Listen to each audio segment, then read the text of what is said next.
Hi, I'm Daniel Lees, and welcome to Music 101. Music 101 is all about music itself, and of course, empowering legendary icon in the music industry. And of course, my partner in crime, Mr. Mick, the Doctor of Digital. Oh yeah, I'm quite the partner in crime. I'll tell you, lots of bad stuff I'm up to. Keep an eye on me. Yes. Partner in crime in giving or empowering legendary icon in the music industry. And today, Mr. Mick, what will be our topic? Well, we lost somebody, but I always say the music lives on. So a lot of people have gone on to their heavenly reward, and this is going to be about Chris Christopherson. So we lost him, but he's a phenomenal artist and songwriter, one of the best ever. So Chris Christopherson. Yes. So, what is the brief biography of Mr. Chris? That's a good question to start when it comes to Christopherson because he's an unusual guy in so many ways. So, obviously, he was American country music singer, songwriter, and actor. And he was a pioneering figure in the outlaw country movement of the 1970s. So, we had a very polished Nashville sound previous to Christopherson. And then, after a raw, introspective style because of Chris Christopherson, he changed everything in country music. He was inducted into the Country Music Hall of Fame in 2004 and received the Grammy Lifetime Achievement Award in 2014. He was a three-time Grammy Award winner out of 13 total nominations. So, interesting background. 1958, he was awarded a Rhodes Scholarship at the University of Oxford. It's one of the best and most intellectual scholarships you can get. So, kind of an unusual background for a lot of country stars or not from that background. He actually started out in England trying to get into music and a help of his manager Larry Parnes, who had all kinds of successes, but unfortunately not for Chris. So he recorded under the name of Chris Carson, and they were trying to market him as the Yank at Oxford to the British public. It just didn't go anywhere. And so what he would try to do is he wanted to become a novelist, and this Parnes character was a music promoter and manager, did have several notable rock and roll pop artists in the 1950s and the 60s that are British artists: Tommy Steele, Billy Fury, Vince Taylor, Marty Wilde, who really made a major impact on Great Britain, not so much in the States, but also people like Marty Wilde and especially Cliff Richard. He did manage Cliff Richard, who people have heard of. So, early phase of Christopher's musical career, unsuccessful. 1960, he graduated with a Bachelor of Philosophy in degree in English literature, and he joined the U.S. Army, commissioned as a second Louis, as a second lieutenant. He also got up to the rank of captain, and he was also a helicopter pilot. He completed Ranger School, all of which is really interesting and an unusual background and not really preparation for a songwriting career in country music. But after he came back to the States, he was given an assignment to teach English literature at West Point. Instead, decided to leave the Army and pursue songwriting. And thank you, Chris, that you did so. So he was not Yes. really well known until 1970.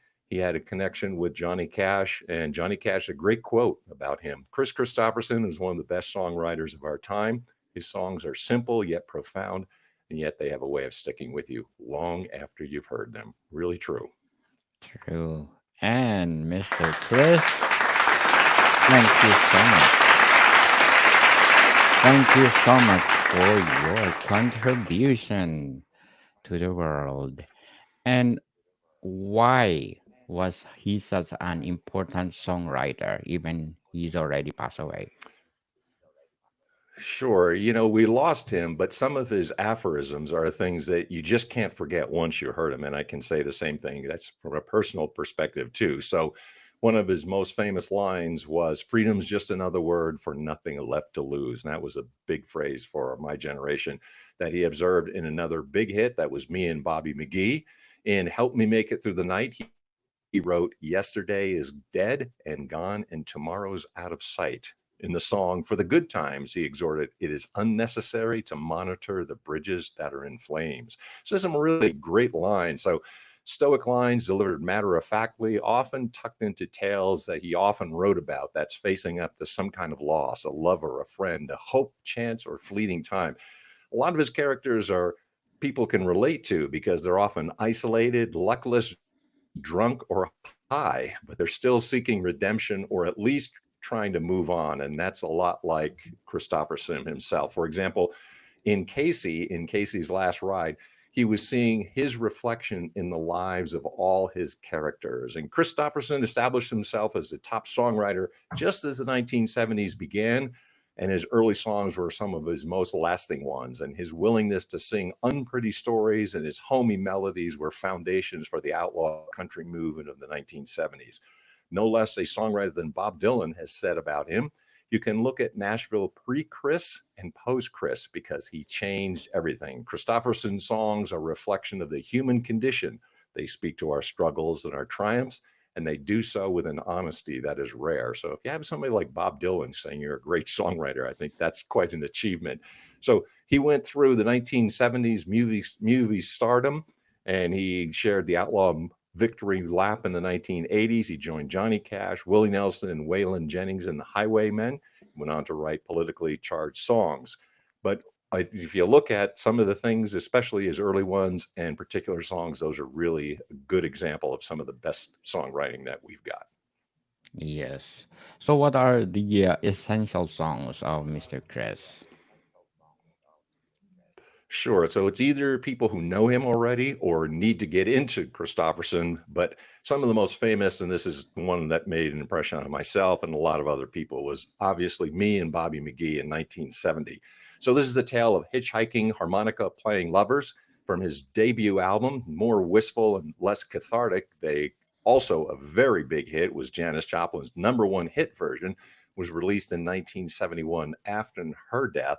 And it's a different version and also different lyrics. And actually, Christopherson said how Janis Joplin recorded Me and Bobby McGee, and he didn't know about it until after she passed away, actually. So singing Me and Bobby McGee was one of the highlights of my career. It's a quote from Janis herself. Chris's songwriting is unparalleled. His ability to capture emotion, his lyrics is extraordinary. So this is a tale of two lovers traveling together, experiencing life's ups and downs, explores themes of freedom, adventure, and the fleeting nature of happiness. And Joplin's powerful vocals and raw emotion in this song made this a timeless favorite among music fans. This song's lyrics have vivid imagery and emotion, and listeners can connect with the characters and their journey. And that chorus, coming back with that very famous aphorism, freedom's just another word for nothing left to lose, has become iconic and is often quoted as a reminder. We need to live life to the fullest. And overall, Me and Bobby McGee is a beautiful, poignant song that captures the essence of love, loss, and the bittersweet life's experiences. Christopherson usually didn't write an assignment. However, with this particular song, he got a call from Monument Records founder Fred Foster, who suggested a song title based simply off a secretary he knew, and Christopherson wanted to impress him. So he actually avoided writing this for 3 or 4 months. There were only thoughts running through his head. He says he was driving back to New Orleans one night, the windshield wipers were going, and it started all falling together.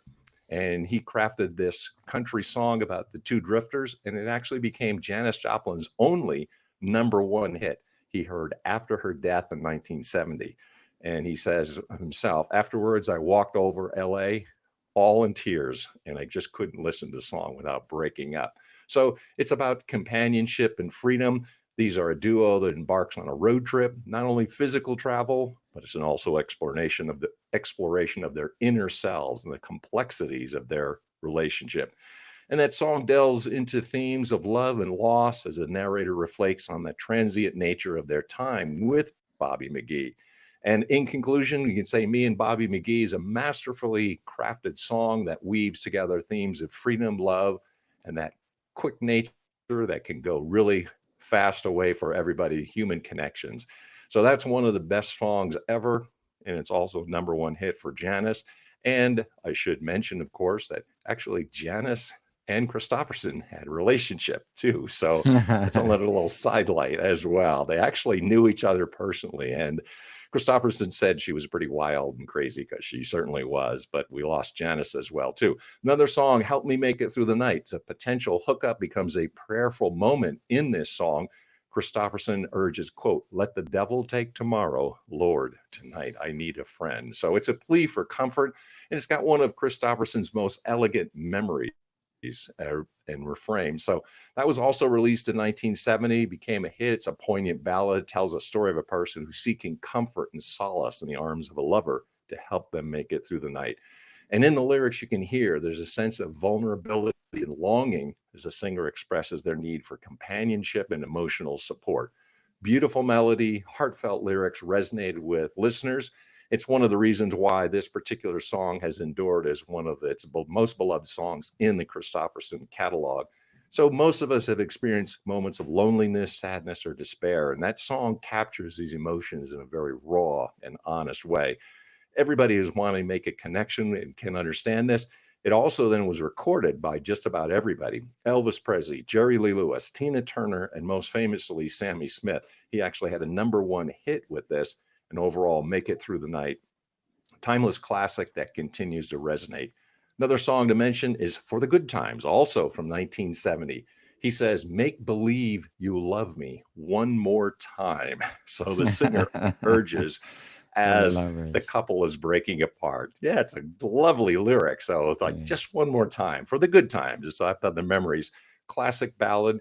And it was so well constructed that country singer Ray Price, also Frank Sinatra, Elvis Presley, and even the soul singer Al Green could make that their own song. So released in 1970, country music singer Ray Price turned it into an all-time country single and a #1 hit in 1970. So the lover is saying goodbye to his lover, but he wants to cherish the good times that they had together and hold on to those happy memories. Make sure the lover doesn't forget the good times they shared. And that's that bittersweet feeling of letting go of someone you love, but wanting to remember the happiness they brought into your life. And Chris says, "I tried to give it away for 3 years. Publishers wouldn't touch it because they said it was too dirty." So it tells you about how things were changing. And it's because of Christofferson and his songwriting, he brought a real raw honesty to Nashville. Another song to mention, Darby's Castle, also 1970. He preached this ballad about a Citizen Kane type antagonist who prioritized fortune above all else, even his own wife. However, Darby learns out the hard way after one night while he's balancing his books and thinking only about money. He hears a strange noise in his home built of the finest wood and stone. He goes to investigate, and what he saw him shook him to the core. His beloved Helen Darby hooking up with another man. He says, "It only Wow. took one night to bring it down when Darby's castle tumbled to the ground." I mean, what a powerful song that is, and Powerful what a song. great lyric. Yes, Yep, and indeed. there's other songs too, unless you need to take a break, No, and go ahead. I'll talk a little Go more. ahead, Mr. Mike. All right, then. It's good. Sunday Morning Coming Down, another one of those classic Christofferson songs. So the narrator stumbles out on a Sunday morning and he sees children playing and smells chicken frying for some family's dinner. He says, "It took me back to something that I'd lost somewhere along the way." He sings. Church bell rings behind him. The band sounds like gospel, but he's not ready to be uplifted. It's a vivid picture of this man wandering the streets on a quiet Sunday morning, reflecting on his life and a feeling of loneliness and regret. Man feels very empty. He longs for connection. And what he sees is all these everyday activities of people going around him. There's a melancholy tone to the song, resonates with listeners. A lot of us have felt that, yes, that down feeling of loneliness and isolation. So Sunday Morning Coming Down is a timeless classic, and it reminds us of that idea of introspection and connection to a world that often can feel overwhelming and chaotic. And there is kind of a theme with Christofferson, see, because he's talking about these down and out characters. So 1970, To Beat the Devil. It's one of his most famous songs in a spoken track. It's about a songwriter who meets the devil in a bar. So the devil tries to discourage him from pursuing his dreams. Songwriter doesn't give up. He outsmarts the devil, taking the song and enjoying the beer the devil bought him. So it's a metaphor, according to Chris, about the tough music industry. And other artists have recorded it, Eric Church, Johnny Cash, and June Carter. And it says how to overcome challenges and stay with it. So interesting year, 1970. It's a groundbreaking world that Christopherson was in, changing Nashville. Yes. So, Mr. Chris, thank you so much for those essential songs that you've given to us. And until now, we are inspired. And I hope our generation will follow those kind of songs. But before we go on, Mr. Mick, I want to please do purchase one of our merchandise, Food 101 merchandise. This is the product Mhm. of our fourth season of our podcast, Food 101, with Chef Alessandro, one of the specialty chef in one of the five-star hotel in downtown Toronto. Name it, and we have it. Like what? We have jigsaw puzzle, kids puzzle, lamp, and many more available on Etsy and Shopify. So please do listen Food 101. Our latest episode, we talk about the regional dishes in Linguria. So please do listen. Food 101. So Mr. Mick, the next year Yep. for Christopherson, 1971, was also important. What four songs should be mentioned here? Yeah, again, early in his career, four songs are important. Silver Tongue, Devil, and Eyes. And this is the title track to his 71 album, also in a bar, like a song I mentioned earlier. In this song, it's the Tally Ho Tavern, but he's not meeting Miss Phosphorus here to beat the devil. Instead, Christopher himself is the devil, smooth talking one that lands him and the woman he meets in all kinds of carnal trouble, especially when they start imbibing, the alcohol starts flowing. He says, all he's good for is getting in trouble and shifting his share of the blame. And some people swear he's my double.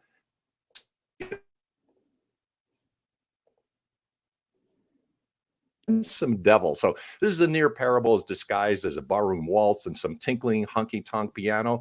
The singer watches a tender young maiden get seduced by the devil, who's hiding intentions of evil under the smile of a saint. What's a great line there? He says, some say of himself it's his rival.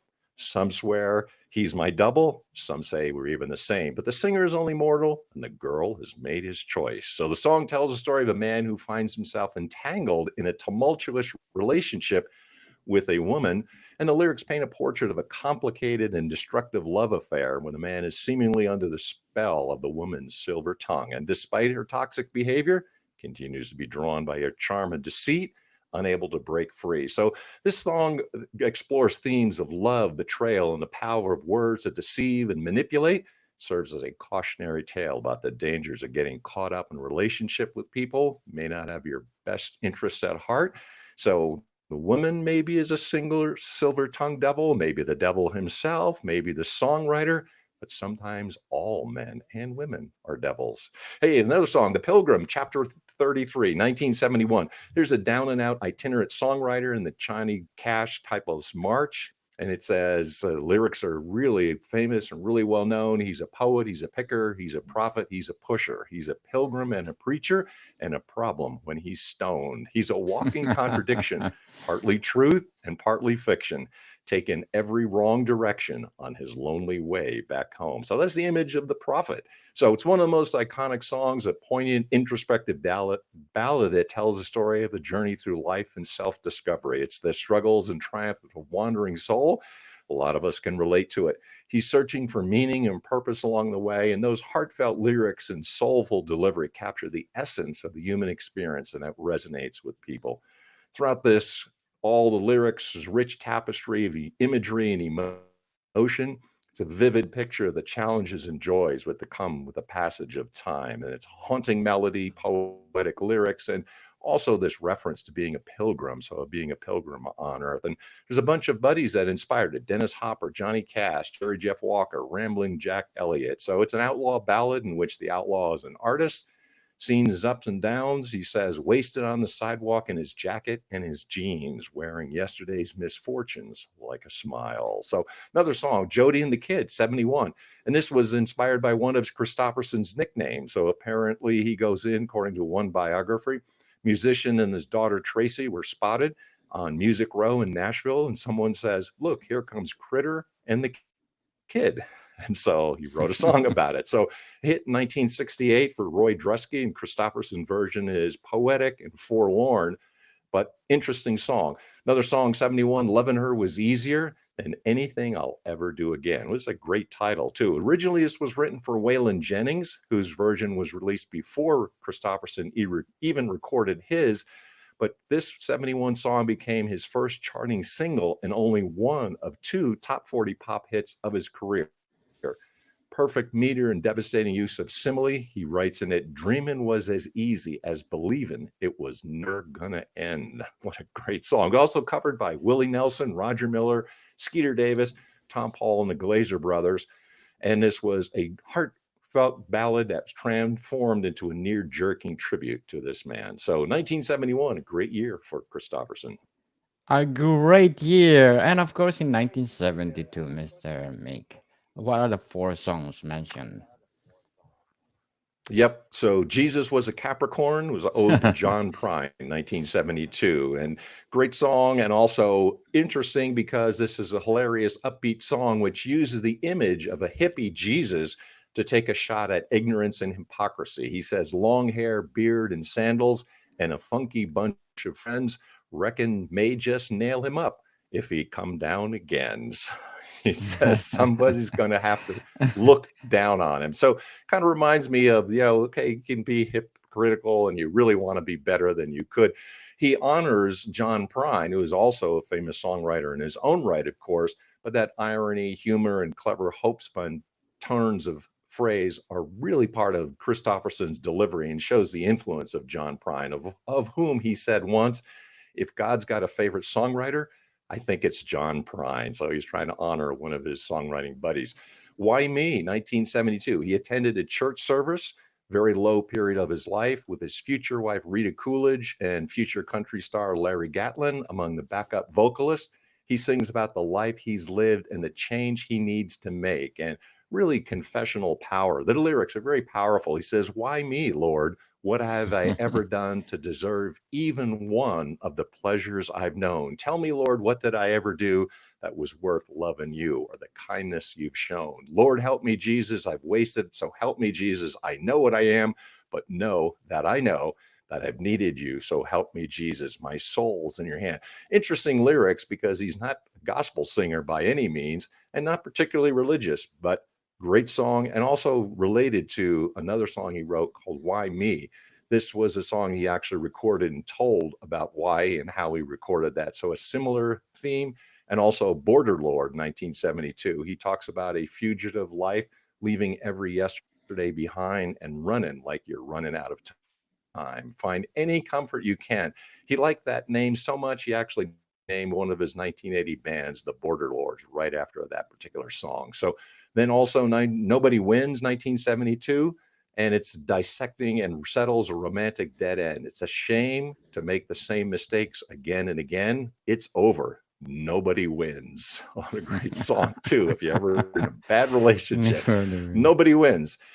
It's a failing relationship that doesn't work, and that's his point. It's in the title, Nobody Wins. So interesting song during that period of time of 70. So Yes, yes, yes. And I said thank you so much for those favorite of fabulous, fabulous songs. Mr. Chip, so who is Chipmunk and how did his career intersect with Christopherson? yes, I'd like to mention this, and I appreciate that because I'm looking what I can do with Chipmunk myself. So I'm actually got one of the books that we talked about and like his reflection. So he actually had a connection like Chipmunk did to virtually everybody. 1975 was one of the most important productions of the record label A&M. And Chipmunk set up the whole thing, and Chris Christopherson and Rita Coolidge were really important at that 1975 A&M Records convention. They were part of the roster, and really they were hitting some of the high points of their respective careers at that time. And thanks to Chipmunk, and he was able to show them and express them as a lighting director how well they could present themselves. So they're a very high profile couple at the time, and fortunately they had somebody like Chipmunk who was very talented and hired by just about everybody in the music business, and they had gotten to that point, and Chipmunk had shown just how good and how talented they were. You're very, very talented. So, speaking of books, Me, can you please plug in your books and your upcoming projects? Well, thanks. I just mentioned Chipmunk, and that's something I'm working on currently, basically his memoir, and trying to get agents and publishers for that particular volume. Also have Han Track, Ian Hunter, and also Burning America. Both those volumes are available on Amazon. And of course, by podcasts. So a lot of us will help one another, Dr. Digital Podcast, and also have a Facebook page where if you're interested in writing, like Daniel and I, maybe we can help you out there. So there is the idea to author coach and have a private Facebook group that I can help people with that. Yes. People that support Mr. Mick. Also, the podcast, right, Mr. Mick? Can you please plug in your podcast? Yes, indeed. The Doctor of Digital podcast is available. So I'm over 600 episodes. Love to talk to people there. And the easiest way to get a hold of me is the Idea to Author Coach on Facebook, where I help business leaders, CEOs, and entrepreneurs break through their obscurity through written presentations, building credibility and authority. And so a lot of people I'm having on my podcast as well, because we love authors. We want to promote all the books and everything that they are doing. Yes, people. I think the Doctor of Digital is belong to 10% popular show globally according to Listen Notes. Congratulations, Mr. Mick. More episodes to come. So, what is your last thought on Mr. Christopherson? Yeah, I think saying just how important of a songwriter he is, and that's the way to appreciate it. He had obviously a really direct impact on country music, but this is among all people like music at all. He's one of the most incredibly influential figures in country music and rock music and pop music. He was a crossover artist. So most famous composition, Me and Bobby McGee, he first wrote and recorded in 69. Janis Joplin's version of the song, released posthumously in 1971, was a massive hit and introduced Christopherson to country and rock artists. And that's really what got him going. So we have all kinds of people outside the country music field: Bob Dylan, Joe Cocker, Rita Coolidge. All those people really attributed so much to him. And there's all kinds of reasons of why he's just so incredibly important. He's one of the most important songwriters we've ever produced. So probably 6 reasons: record sales, covers by others, impact on the profession, music in general, his esteem from peers, popularity, and initiating change, all simply because of Chris Christopherson. Great guy, great songwriter. Yes. Thank you so much for the music, for deeply influential contributions to country music. And we will continue your legacy. I think Mr. Mick will do a book for you. You're always Thank saying you that. So again. yeah, Thank more you. So, Mr. Mick, another episode. books. It's a wrap. Yes, and thank you for your time. Thank you, Mr. Daniel. Appreciate it. Monicon people, see you soon.